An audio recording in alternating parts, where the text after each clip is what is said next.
We must do justice to Kenyans, Mr. Speaker, and we must do our work properly this time, Mr. Speaker.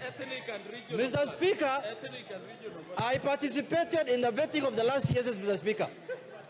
We know what people told us in that vetting, and we know there are people who have come back.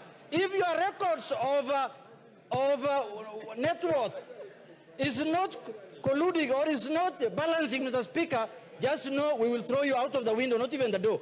Mr. Speaker, the responsibility of making sure who is suitable and who meets the requirement of becoming a CS is vested in this House, Mr. Speaker, through the Parliamentary Approval Act.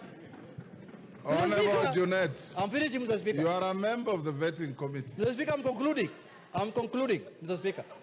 Mr. Speaker, it is this House that is going to make sure it is this House that is going to make sure, Mr. Speaker, Kenyans get value for their money.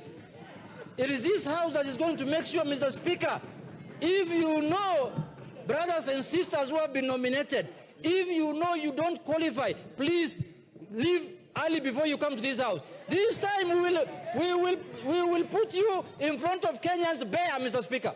Bare, naked bare, Mr. Speaker. Mr. Speaker, Kenyans are tired. And Kenyans are saying that they don't mind anybody becoming a CS. They want to have CSs in offices, but they want to have the right people who are qualified, Mr. Speaker. And we are going to do our constitutional mandate, Mr. Speaker, to make sure, especially for those who are in offices before and who have been brought back, you will see what we are going to do to you people, Mr. Speaker. With those few remarks, Mr. Speaker, I am prepared in the betting committee to kutana na hiyo watu mundu kumundu. Mundu kumundu. Mundu kumundu. Thank you. Yes, Kamket.